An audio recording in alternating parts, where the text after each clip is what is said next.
زکیہ خالہ کچن میں کھڑی مسلسل ہلکی پھلکی گفتگو کر رہی تھی. اپنے ماضی سے لے کر حال تک کے کتنے ہی قصے انہوں نے ان دونوں میاں بیوی کو سنا دیے، مگر پھر بھی انہیں ایسا لگ رہا تھا کہ جیسے گھر میں سب بے جان ہوں، روبوٹ کی طرح بس اپنے اپنے کام کر رہے ہوں. اچانک دروازے کی گھنٹی بجی.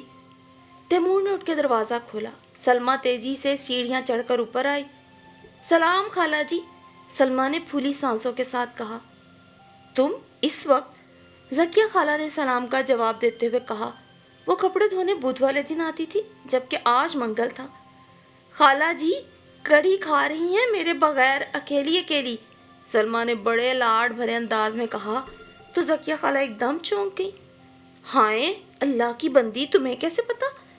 زکیہ خالہ کے سوال پر تیمور نے بھی چونک کر پہلے اس کی طرف اور پھر عریش کی طرف دیکھا جو خود بھی ہمتن گوشت تھی.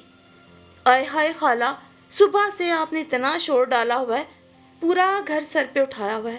کبھی باجی سے بیسن مانگتی ہیں، کبھی مرچیں تو کبھی کچھ اور. سلمیٰ نے ہنستے ہوئے کہا. کیا مطلب؟ اب عریش بھی اس کے پاس آ کر بیٹھ گئی. باجی جی، جب آپ لوگ یہاں کھڑے ہو کے کام کرتے باتیں کرتے ہیں نا تو ساتھ والوں کے لاؤنج میں ساری آوازیں آتی ہیں. وہی دونوں کی کھڑکیاں ساتھ ساتھ جو ہیں. سلمیٰ نے لاپرواہی سے کہا. وہ تینوں اپنی اپنی جگہ ساکت کھڑے رہ گئے. میں نے صبح صفائی کرتے ہوئے خالہ کی آوازیں سن کے اندازہ لگا لیا کہ آج کڑھی بن رہی ہے، اس لیے سب کام ختم کر کے دوڑی چلی آئی کہ گھر جاتے ہوئے خالہ سے کڑھی لے کر جاؤں گی. سلمیٰ نے زمین پر چوکڑی مار کے بیٹھتے ہوئے کہا. زکیہ خالہ نے بت بنے سفید ہوتے چہرے کے ساتھ کھڑے تیمور کی طرف دیکھا. عریش کی آنکھوں سے بھی آنسو بہ رہے تھے. سلمیٰ بیٹا ایک بات تو بتاؤ، کیا عریش باجی جب باتیں کر رہی ہوتی ہیں یہاں کھڑی ہو کے وہ بھی وہاں سنائی دیتی ہیں؟ زکیہ خالہ نے بڑی نرمی سے پوچھا تو سلمیٰ ہنس پڑی.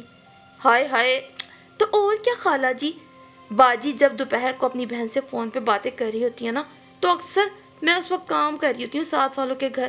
ہائے، ایسے لگتا ہے باجی ہمارے پاس بیٹھی ہیں. اور تو اور جو ہمارے نواب سلیم بھائی ہیں نا، وہ بھی اس وقت لاؤنج کی کھڑکی کے پاس ہی بیٹھے ہوتے ہیں. وہ تو کئی دفعہ مجھے کہہ چکے ہیں کہ ہائے ہائے تمہاری باجی کتنا اونچا بولتی ہے، بندہ آرام بھی نہیں کر سکتا. سلمیٰ نے صاحب گوئی سے کہا. اچھا، یہ لو کڑی اور کچھ پیسے بھی. زکیہ خالہ نے دل میں اپنے رب کا شکر ادا کرتے ہوئے فوراً صدقے کے پیسے سلمیٰ کو پکڑائے. سلمیٰ تو خوشی خوشی دونوں چیزیں لے کے چلی گئی. زکیہ خالہ نے ان دونوں کی طرف دیکھا جو اپنی اپنی جگہ چور بنے کھڑے تھے. معافی تلافی کے لیے ساری عمر پڑی ہے، مگر ابھی جو سبق تم دونوں کو ملا ہے نا پہلے اس پہ غور کر لو. وہ دونوں سر جھکائے بیٹھے ہوئے تھے. زکیہ خالہ سنجیدگی سے بول رہی تھی. عریش بیٹی، ایک عورت ہونے کے ناطے نا بہت سنبھل کے زندگی گزارنا پڑتی ہے. عورت کی آواز کو ڈھول کی طرح نہیں ہونا چاہیے کہ دیواریں پھاڑ کر کھڑکیاں پھلانگ کر نامحرموں کے اور دوسروں کے کانوں میں پڑے. جیسے عورت کو خوشبو کے استعمال کرتے وقت احتیاط کا حکم ہے کہ خوشبو کسی نامحرم تک جا کر اس کے دماغ میں کوئی خناس نہ پیدا کر دے. عورتوں کو نرم انداز میں مردوں سے بات کرنے سے بھی اسی لیے منع کیا گیا ہے کہ ان کے دل میں غلط خیال نہ پیدا ہو. اسی طرح زندگی کے باقی معاملات میں بھی عورت کو سوچ سمجھ کے چلنا چاہیے بیٹا. زکیہ خالہ نے کہا تو عریش نے روتے ہوئے سر اٹھا کے ان کی طرف دیکھا. خالہ، میں نے کبھی سوچا ہی نہیں تھا کہ میری معمولی سی غفلت مجھے زندگی میں اس مقام پہ لا کھڑا کرے گی. عریش شرمندگی سے زمین میں گڑی جا رہی تھی. اسے یاد آ رہے تھے کتنے ہی ایسے لمحے، کتنے ہی پل، کتنی ہی ذاتی باتیں، شکایتیں ایک کے بعد ایک جو وہ اکثر اپنی روح میں اپنی بہن سے کر جایا کرتی تھی. اپنی بہن سے کتنی ہی ذاتی باتیں کرتے اس نے کبھی اپنی آواز کے والیوم کو کم رکھنے کی ضرورت نہیں محسوس کی تھی. اور اس کی آواز تو ہمیشہ سے پاٹ دار تھی. بچپن سے کبھی سرگوشی بھی کرتی تو سب کو سنائی دے جاتا. اب پتہ نہیں ساتھ والے گھر میں موجود لوگوں نے اس کی کون کون سی باتیں سنی تھیں. بہرحال ایک شرمندگی تو اسے ساری عمر رہنا تھی. عریش، مجھے معاف کر دو، میں نے تم پہ شک کیا. تیمور نے بے اختیار ہاتھ جوڑ دیے. اس کی آنکھوں میں آنسو اور چہرے پہ شرمندگی تھی. تیمور، تم نے اپنی بیوی پہ شک کر کے بہت غلط کیا ہے بیٹا. ایک شوہر سے بہتر اس کی بیوی کو بھلا کون جان سکتا ہے. یہ طلاقیں آج کل یوں ہی نہیں ہو رہی، بڑے فتنے، بڑے مسئلے ہیں ٹیلی فونوں کے بھی. میاں بیوی کے رشتے کو کم از کم اتنا تو مضبوط ہونا چاہیے کہ ایک دوسرے پر اندھا اعتبار کر سکیں. اگر اس رشتے میں اندھا اعتبار قائم نہیں کر سکتے تو زندگی میں اس سے قریبی تو کوئی اور رشتہ نہیں ہوتا نا۔ ذکیہ خالہ نے افسوس بھری نگاہ اپنے بیٹوں جیسے تیمور پہ ڈالی۔ تمہیں معاف کرنا یا نہیں کرنا تو عریش کا ذاتی فیصلہ ہوگا۔ بہرحال میں کل صبح واپس چلی جاؤں گی، تم لوگ اب اپنا فیصلہ کرو، نمٹاؤ مسئلے کو۔ ذکیہ خالہ نے اپنی جگہ سے اٹھتے ہوئے کہا۔ خالہ کے اٹھ جانے کے بعد وہ دونوں گم سم اپنی اپنی جگہ بیٹھے ہوئے تھے۔ عام حالات ہوتے تو عریش شاید کبھی تیمور کی اس حرکت کو معاف نہ کرتی، مگر اب صورتحال دوسری تھی۔ تیمور سے زیادہ تو عریش کی بے وقوفی نے اس معاملے کو بگاڑا تھا۔ تیمور کی جگہ کوئی اور مرد ہوتا تو بیوی کو مار پیٹ کر طلاق بھی دے چکا ہوتا۔ پتہ نہیں عریش کی کون سی نیکی اس کے کام آئی تھی، مگر اب جھجک یہ تھی کہ وہ دوبارہ کہاں سے تیمور کے ساتھ زندگی کی ابتدا کرے جب سب کچھ ہی بدل کر رہ گیا تھا۔ وہ دونوں اپنی اپنی جگہ سوچوں میں گم تھے جب عریش کو اپنے ہاتھ پر ایک نرم سا لمس محسوس ہوا۔ عریش نے سر اٹھا کر دیکھا تو اس کا بیٹا حمزہ مسکراتے ہوئے اس کی انگلی پکڑ کر اپنی طرف کھینچ رہا تھا۔ عریش گہری سانس لے کے کھڑی ہوئی تو حمزہ اس کی انگلی کھینچتا ساتھ بیٹھے تیمور کے پاس آیا اور اس کا ہاتھ پکڑ کے بھی کھینچنے لگا۔ غبارہ لینا ہے۔ حمزہ کو رنگ برنگ غبارے بہت پسند تھے۔ وہ اپنے والدین کا ہاتھ پکڑ کر باہر لے جانا چاہتا تھا۔ تیمور اور عریش نے ایک دوسرے کی طرف دیکھا اور پھر نگاہیں جھکا لی۔ تیمور نے آگے بڑھ کر حمزہ کو گود میں اٹھایا اور پھر دونوں باپ بیٹا باہر کی طرف بڑھ گئے۔ عریش کو اپنا بہت ہلکا اور کم مایا لگا۔ ان دونوں کو جاتے ہوئے دیکھ کر وہ اداسی سے مڑ کر اندر کمرے کی طرف جانے لگی۔ جب آگے جاتے ہوئے تیمور نے پیچھے مڑ کر دیکھے بغیر عریش کا ہاتھ پکڑ لیا۔ عریش بے اختیار اس کے پیچھے چل پڑی اور ذکیہ خالہ نے مطمئن ہو کر انہیں جاتے ہوئے دیکھا، دل ہی دل میں اللہ کا شکر ادا کیا اور وضو کر کے شکرانے کے نفل ادا کرنے لگی۔ پرسکون اور خوبصورت بنی سوسائٹی کی طویل اور روشن سڑکوں پر شام ڈھلے وہ دونوں حمزہ کو لیے رنگ برنگ غباروں کی تلاش میں دور تک چلے جا رہے تھے۔ مقصد تو ساتھ چلنا تھا، ایک دوسرے کی خاموشی کو محسوس کرنا تھا، ایک دوسرے کے قدم سے قدم ملانا تھا، ساتھ دینا تھا، ساتھ نبھانا تھا۔ عریش نے اسٹریٹ لائٹس کی روشنی میں روشن رات کو دیکھا۔ کچھ دیر پہلے وہ سوچ رہی تھی کہ تیمور کے ساتھ آگے کی زندگی کیسے گزرے گی۔ قدرت نے فوراً ہی اس کے اس سوال کو جواب سے نواز دیا تھا۔ خواہش اور خواب کے غباروں کے پیچھے چلتے، انہیں ڈھونڈتے، وہ زندگی کا مشکل سفر ایک ساتھ گزار سکتے تھے۔ بات تھی تو صرف نیت کی اور ساتھ چلنے کی لگن کی، اور اس لگن کی لو ان دونوں کے دل میں آج بھی روز اول کی طرح روشن تھی۔ سچ ہے، جہاں میاں بیوی میں سے کوئی ایک بھی نیک نیت اور سچی لگن کے ساتھ زندگی کو ساتھ گزارنے کا جذبہ رکھتا ہو، قدرت کی مدد ان کی شامل حال ضرور ہوا کرتی ہے۔